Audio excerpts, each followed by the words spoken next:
What's up, Silas here. So this is the video for today, one of the videos. I have a few other videos I'm planning on doing, but this one is just, I've been watching a few videos. There's one by Mr. Manticore, who is this online guy. He was an internet aristocrat, and I've talked about him in previous videos, but he's recently been doing this series on furries. And if you guys don't know what furries are, it's these people, individuals, groups of people that wear these fursuits. And it's not just like the ones where it's like a cutout, like some Halloween costume. Some of these things can get to be pretty elaborate costumes of these guys having these things. And then they go into like personas, like actual personas of who they are and what they do. And they pretend to be these animals, and there's some stories in this thing where they kind of live together, and then there's a convention they had where they just went out and just did. I'm going to leave links below both to this series that I'm talking about by Mr. Manticore, and also by this other guy called Internet Historian that kind of talked about this. What was it called? I'm forgetting the name of it, but it was like some FurCon or something like this. It was some kind of it was a convention of these furry people. And some of the stuff they did is utterly despicable stuff. Just at that convention. Some of them, just a regular thing, they yiff on each other, like, kind of like rub up on each other and sniff and make these weird noises. And they're just these odd individuals in general. Now, this series by Mr. Manticore, which I give you guys a warning, don't watch it if you're easily triggered, just easily disturbed. It's some really disturbing stuff. The guy who's doing it, Jim, he's the guy who runs this channel. He normally has kind of a light way. He has this series called Tumblrisms, where he's kind of going in and making fun of people on Tumblr. He's pointing out different things in different communities online. I first kind of heard about him mostly when he was talking about Gamergate, which is this thing that happened some time back, where it was Zoe Quinn was kind of found out to have had some relations with people in the gaming industry, and then they favorably reviewed some game she created, and just the fallout that happened with that. But anyway, he's been this kind of guy who kind of has more of these light things. He's normally cheery and things like this. But this recent thing really has gotten to him, because I'm going to get into it now. Sorry for just keep pushing it back, but it involves bestiality, it involves zoophilia, it involves apparently having sexual things with corpses of animals.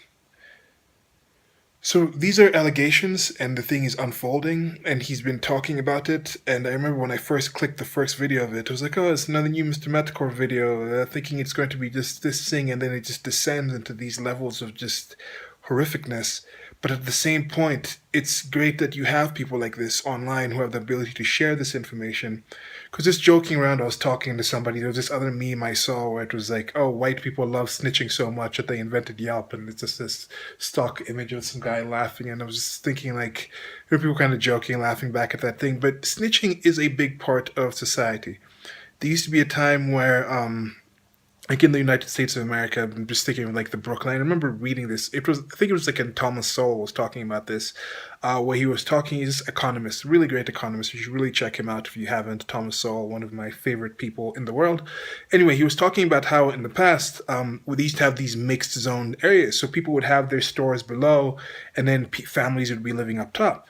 And since you normally had mothers staying home, stay-at-home mothers, there'd always be somebody kind of in the neighborhood watching out. The kids could just go out and play out there because there was always somebody kind of overlooking and knowing what's going on. They knew who was in the neighborhood. If somebody else would come in, then even at night you'd have some kind of security there because the families are living there. So you can't just come break into places. And just that whole, I heard it through the grapevine thing, that's the way things used to happen. People used to kind of self-police themselves. So that whole idea of somebody does some good work and then you can kind of be like, okay, these people are not doing good work, I have no problem with that. And I've also mentioned that I completely support choosing to associate with people for whatever reason you want. So if you find out somebody is actually racist and they're personally racist, and then you go on and you say, okay, this store is racist, you write it on Yelp, then all the people of another race can see that, like, I'm not going to deal with this person anymore. I have no problem with that. I have no problem with individuals going and doing this. But I may have objections with how it's done by like China. China is doing it right now. The NSA kept collecting all this information. But I'm digressing. Back to the point with the whole thing with these furries. When you hear this stuff, and I'm completely glad you have someone like Mr. Manticore who's going online finding this information. Another thing with the whole snitching thing, some guy, this individual was at this protest for abortion rights or something pro-choice, and somebody came on who was pro-life. She was recording, asking him questions. The guy paused and kind of roundhouse kicked he said he was trying to kick the phone, but ends up kicking her. And then they posted this video online, and people tracked him down and found him just really quick. And that's a good thing about telling on people, sharing the information, learning what's going on, and which is why I'm very key on information. But again, digression. I don't know if it's I just don't want to talk about this topic because of how ridiculous it is, and just this realization about some things that have been piling up. I think you've got to realize that if you found out this about someone, these furries, what these people are supposedly doing, from what Mr. Manticore has revealed, and you could tell how much it's affecting him. These are evil people. These are not okay people. These are not people that I want anywhere close to any reigns of power. This is why when it comes to the Kavanaugh thing, when people are like equating his accusations and then going out in the streets, they're currently protesting. I was watching a protest, they're saying he's a rapist and things like this. If you truly think he's a rapist, then yes, he should not be anywhere in a seat of power. If you truly think somebody's of that level of evilness, they should not be at that level. They are disgusting. They're somebody you should go out and do whatever you need to do to fight them. You know, somebody's like, oh, Kavanaugh's a rapist, and they just tell you that, and I ask them, okay, so what are you doing about it? If you truly think he is a rapist, why are you just not talking about it? Why aren't you in the streets? Why aren't you talking to all your friends to prevent this guy from being there?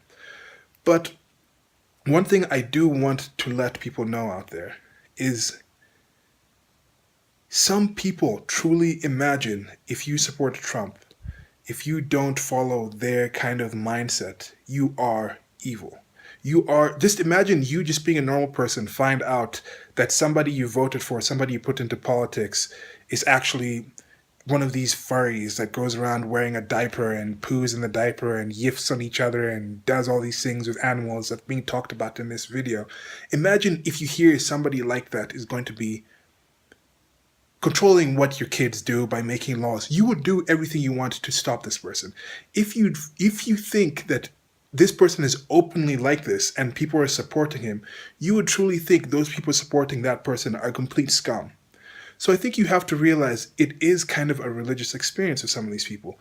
They truly view these supporters of Trump, people who are conservative, people who are not on their tribe, some of these people truly view those people as subhuman, as evil.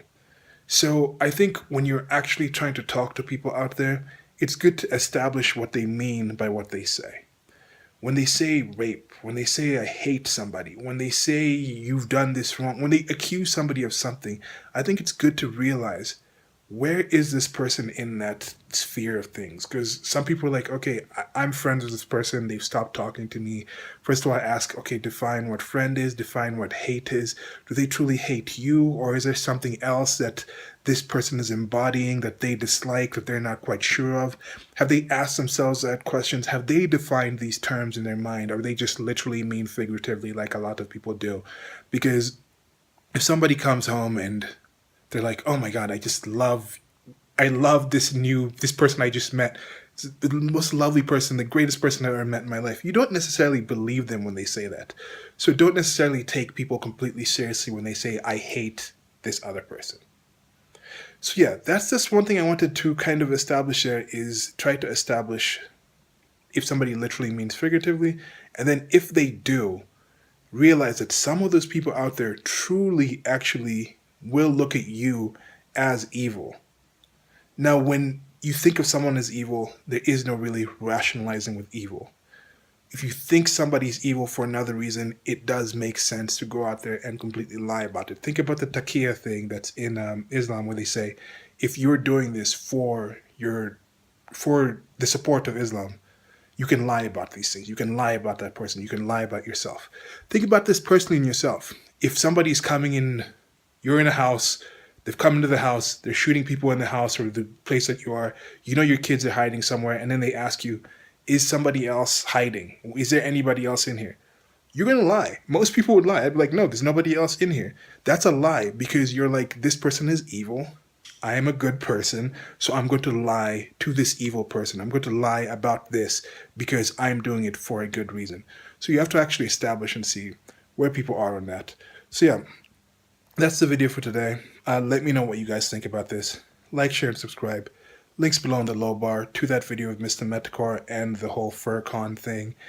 And again, giving you a warning, before you get into this Manticore stuff, this is stuff you can't really unknow, but I think it's also important for people to know that these things are going on in the world. So yeah, goodbye.